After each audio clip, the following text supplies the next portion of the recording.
13-year-old healthy, strong boy. He loved to do any sports. You've got some pictures, haven't you? Yes. He loved baseball, motorcycle, anything that has to do with an adrenaline rush, indoor skydiving, a little bit of behind the four-wheeler, snow skiing. He was a handsome kid. Motocross, yeah. Motocross was his passion. That was our family sport. We love motocross.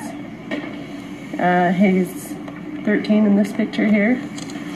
So this happened when he was 13, so there he is on his 13th birthday. His 13th birthday was almost a year before we had the HPV vaccine. Riding, wow, good motocrosser. Seriously good. So yeah, he was really awesome. So what a shock. He was going to go to scout camp. For scout camp, you have to have a physical. So we went to the doctor's office, and the doctor says, "Hey, he's the age that you should get the HPV vaccine." I said, "Okay, how come?" "Well, it can help prevent cancer, and even if he's not promiscuous, he can still give it to his wife when he gets married." I said, "Oh, that sounds like a pretty good thing then." So he was administered the vaccine, and on the third round, 2 weeks after, he started having a really bad neck ache. I said, "Take some ibuprofen, go to school." The next... You have the vaccine record member. They already know. Who are you? What is your name? I know you have the vaccine record member. I know you have the vaccine record member. They already know. Who are you? What is your name? I'm Mr. Devasin. Okay, what is your first name? Okay, what is your position? I don't understand the purpose of your being here. I'm the one who... Why do you... they already know what I have. They know what I have, so I don't understand the purpose of you being here. Well, I don't understand the purpose of you being here. I don't understand the line of your questioning. I don't understand what your position is at Claremont School District, and I'm asking these questions.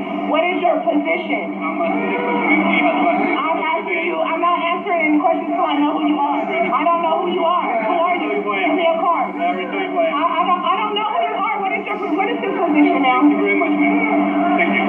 Thank you. I don't know who this man is. He came with the Claremont Police Department to make sure, I guess, to treat my 6-year-old like a criminal because to make sure he doesn't have any immunizations. I am recording this because this is harassment. I am embarrassed that I have walked my kids to the school, the bus stop this morning, and they have harassed me. I don't know who this man is. He has not identified himself. Excuse me, ma'am. Excuse me. What is your name? Can I have your card? The officer refused to give her name. The officer refused to give her card. I have no idea who these people are, and this is a form of harassment. Thank you. I'm talking to you guys because I am tired. And something needs to be done about these big entities that can just bully people and do what they want to do. I am tired of fighting against these school districts by myself. I feel like my constitutional rights are being violated. I don't agree in giving my kids that poison. I should not have to be made to give it. It's against my religious beliefs. They're going to exclude my son from school because I refuse to give him those shots. Something has to be done about this. Something has to be done. Claremont School District is so racist. They're so racist. It's a good school district, but they're racist. And it's like I'm fighting against them alone. I know that it's other people out there that go through the same things that I go through. And I'm not trying to be like a crybaby or anything like that, but I am tired. My heart is tired. My soul is tired, and I am tired. I'm just asking if there's anyone out there who have dealt with Claremont School District, please call me, hit me up. Let's get together and let's do this together because they are discriminating against our children. They're going to send my 6-year-old son home in the back of a police car because he don't have shots. I am very, very much upset. I never wanted my son to sit in the back of a police car. Why is he being treated like he is a criminal because he does not have shots? There has to be someone out there that is going through the same thing that I am going through. It has to be.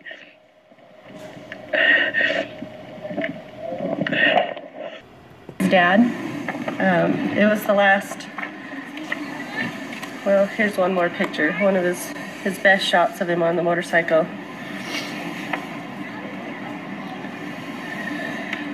Strong kid. He loved showing off his muscles. Well, like any strong boy, working out and having fun. Active. Very active. Yeah. Very active. That was right before school started, his 8th grade year. For Christmas, he got a big boy bike, so he was upgrading to the adult size bike. He was better than his dad. On his little bike, he could outrun him. And then this is the last day he got to ride that big boy bike. And that day he came home, he was pale, starting to feel nauseous, really sore neck. It didn't feel good. He went to bed, and the next day I checked on him. He still didn't want to get out of bed. I just thought, man, you're just really weak and exhausted. I was so naive to whatever the medical doctor says. Man, if the doctor's going to say something, he's the one that went to school. He knows the best. So, of course, you're going to do what they recommend. And so that's what I did. You know, I mean, he's been his doctor his whole life. He's been my doctor since I was a teenager. And his other doctors continue to ask, does he need a flu vaccine? I'm like, absolutely not. Well, why not? I said, obviously. I mean, surely they're not pushing any more vaccines on him. Oh, they still try to push. I have to tell him every time I go in, document that I don't want to be asked because I might shred your head. So, Colton, what's happened to you is criminal, basically. It's criminal. Yeah, it is. What's a day like for you? Could you go to school? Yeah, I go to school. Got that flight in. An annoying flight. It was over with us for ages. Yeah.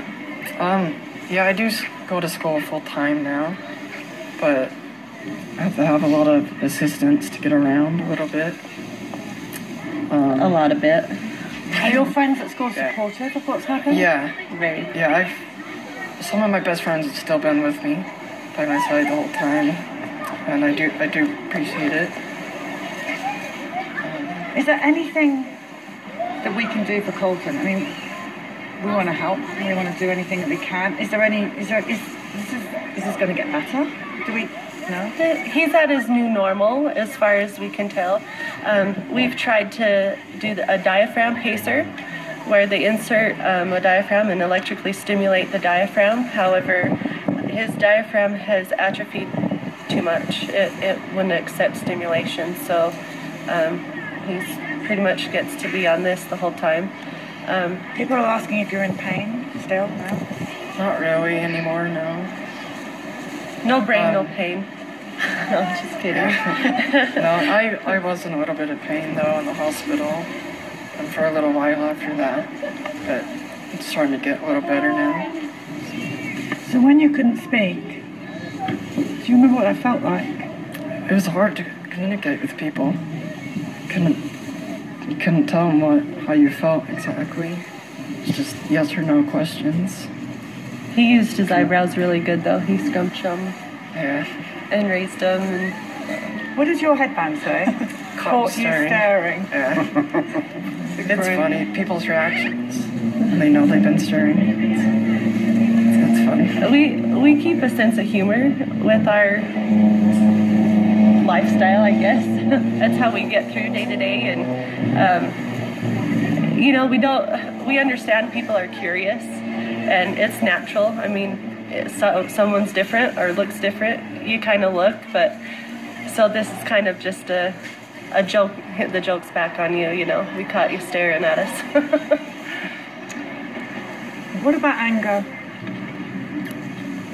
I haven't really burst out that much.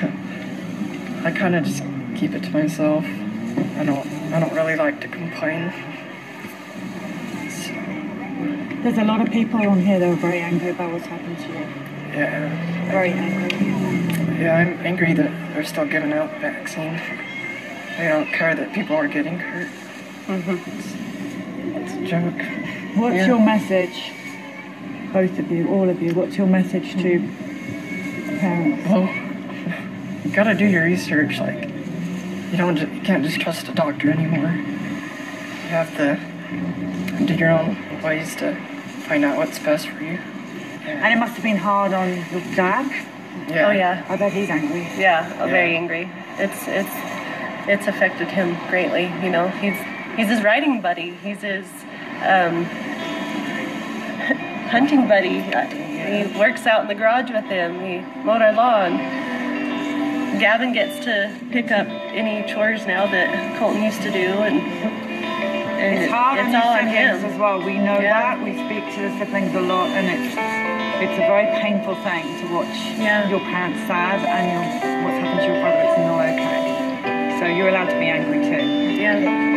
Well, both of my kids, they've had to grow up a lot the last 2 years without Mom around. I've had to be with him. Not that I don't mind being with him, it's just that then I'm not with my other two. So it's a hard balancing act, especially when we were in the hospital and I had to balance being with him and having my other two kids still going to school, and at night, you know, he's still kind of like having a baby, you know. You have to wake up to the monitors and the alarms that go off, or if he needs to go to the bathroom, he can't just run out of the bed by himself. He has to be, a ventilator has to go with him. He has to have his cervical collar on in order to go to and from the bathroom. It's gotten a lot better now. But before, when he first got out of the hospital, he wouldn't do it by himself. Now he will do it a little bit by himself. I can show you a picture of him. I cannot tell you how many people are coming forward to us. I mean, our story, VAXXED, is about the MMR. And since we put VAXXED out, Gardasil is possibly resistant, but Gardasil and detox. The worst.